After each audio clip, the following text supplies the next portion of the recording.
उफ, न जाने वो आखिरी कौन होगा जिसने सबको डूबते देखकर अपनी बारी का सोचा होगा। सवाद का सैलाब, एक दिल दहला देने वाला मंजर, जहां इंसान पानी में जिंदगी और मौत की जंग लड़ रहा था और आसपास के लोग सिर्फ वीडियो बना रहे थे। क्या ये इंसानियत है? क्या ये मुसलमान होने का सबूत है? क्या हम वाकई जिंदा कौम हैं? क्या हम वो उम्मत हैं जिसे रहमतुल आलमीन सल्लल्लाहु अलैहि वसल्लम ने जस्ते वाहिद कहा? एक रस्सी में पत्थर बांध कर भी एक एक करके इनको खींचा जा सकता था। एक मौत वो होती है जो उकाब की तरह झपट कर आती है और इंसान को एक झटके में ले जाती है, लेकिन असल हौलनाक मौत वो है जो कछुए की चाल से आती है, लम्हा ब लम्हा करीब आती हुई, आहिस्ता आहिस्ता सांसों की जमीन खींचती हुई। ऐसी मौत में इंसान रोज जीता है, रोज मरता है, और इसकी कैफियत जैसे कोई जलते हुए सहरा में नंगे पांव चल रहा हो, मंजिल भी दूर, साया भी नहीं, बस इंतजार और अजियत। सवात से आने वाली वो खबर, सियालकोट के एक पूरे खानदान की जान चली गई। दिल जैसे दर्द से चीख पड़ा। कसूरवार कौन? वो खुद, जिन्होंने चलने से पहले एक लम्हे को भी एहतियात न की? शायद, मगर हकीकत ये है कि जो लम्हे उन पर गुजरे, उनकी शिद्दत, उनका खौफ, वो किसी कलम में नहीं समा सकता। कितने अधूरे काम रह गए होंगे, किसी से कुछ कहना बाकी होगा, किसी से कुछ सुनना, कोई माफी मांगनी होगी, कोई माफी देनी होगी, शायद कोई उधार भी, जो अब हमेशा के लिए अधूरा रह गया। मौत का वक्त कभी बताकर नहीं आता, मगर जिंदगी वो हर लम्हा हमसे पूछती है, क्या तुम वाकई जी रहे हो? क्या जो कहना है वो कह दिया, जो सुनना है सुन लिया? क्या जो अजीज, उससे आखिरी बार मोहब्बत का इजहार किया? तो फिर जिम्मेदार कौन? क्या वो खानदान खुद, या वो हुकूमत जिसने कभी संजीदगी से अवाम की जान की कीमत को अहमियत ही नहीं दी? क्या हम इतने बेवकूफ हो गए हैं कि एक पानी का रेला आए और हमें यूं बहाकर ले जाए जैसे हम रेत के घर हों? सवाल ये है, क्या हुकूमत को अंदाजा है कि हम सिर्फ वोट नहीं, सांस लेते इंसान हैं? मेरी आप सबसे अपील है, खुदारा सिर्फ कीमती सामान की नहीं, अपनी कीमती जानों की हिफाजत खुद करें। हुकूमत से उम्मीद रखना छोड़ दें, अपनी जिंदगी का जिम्मा खुद बने, क्योंकि यहाँ रेला सिर्फ पानी का नहीं आता, लापरवाही, गफलत और नाअहली का भी होता है, जो सिर्फ बहाता नहीं, तबाह कर देता है।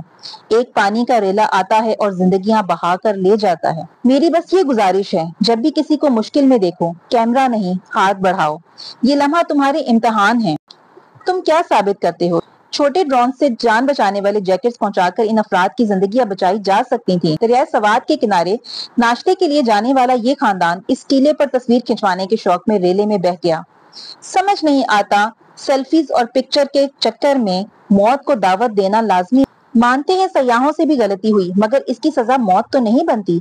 बचाया जा सकता था अगर अवाम से भारी टैक्स लेने वाले रेस्क्यू इदारे को हेलीकॉप्टर और इक्विपमेंट तरबियत फराहम करते, तो 2 घंटे बहुत वक्त होता है इमरजेंसी सूरत हाल में। इंतजामिया को चाहिए कि पूरे पाकिस्तान में दरिया के किनारे तमाम होटल्स को मुकम्मल सील कर दिया जाए और आइंदा कभी भी किसी को ऐसे खतरनाक मुकामात पर होटल्स और रेस्टोरेंट बनाने की इजाजत नहीं देनी चाहिए। चंद पैसों की खातिर आप जानते बूझते ऐसे खतरनाक जगहों पर नाश्ते का बंदोबस्त कर रहे हैं जहां जान का खतरा है। मुकामी रेस्टोरेंट के मालिकान को मालूम था कि ये प्री मॉनसून सीजन की हालत है और इस मौसम में सैलाब के इम्कानात नुमाया हैं। उन्होंने फिर भी दरिया किनारे कुर्सियां क्यों लगाकर खाना पेश किया? वो इस खानदान को वहां जाने की इजाजत ना देते और पहले ही रोक सकते थे। वो 1-2 घंटे से फंसे हुए थे। इन्हें दरिया के धारों में फंसे और खींचते हुए देखने के बजाय इन्हें बचाने के लिए फौज, सिविलियन, हेलीकॉप्टरों को बुलाना चाहिए था। मुकामी कानून नाफिज करने वाले कहाँ थे? मुकामी लोगों और सयाहों की हिफाजत करना इनका फर्ज है। इस साने को देखकर मैं बहुत बोझल दिल से ये सोच रही हूँ, जब जब कोई फर्द तूफान में बह जाता होगा, पीछे रहने वाले क्या सोचते होंगे कि अब किसकी बारी है, और सब एक दूसरे का सहारा बनने की कोशिश करते होंगे। सारा साल न जाने किन मुश्किलों में गुजरता है। बच्चों के साथ छुट्टियों में सेहत अफजा मकामात की तरफ लोग अपने अखराजात में से पैसे बचाकर सफर करते हैं। मरी में बदतरीन ट्रैफिक ब्लॉक और 27 हलाकतें, सड़कों से गाड़ियां खाइयों में गिर रही हैं और हफ्ते बाद पता चलता है सब मर गए हैं। लोग वीडियो बनाते हैं, कोई मदद ना आ सकी और एक एक करके पानी एक ही खानदान के सब छोटे बड़ों को निगलता चला गया। हैरत है इस निजाम पर, जहां अपने शहरियों की जिंदगी और जान की कदर पानी में बह जाने वाले एक तिनके से ज्यादा नहीं। मेरी सब लोगों से अपील है कि किसी भी सयाही मकाम पर जाकर ये मत भूलें कि आपकी जिंदगी इन सेल्फियों से ज्यादा कीमती है। इस पोस्ट को शेयर करें ताकि किसी के दिल में रहम बेदार हो।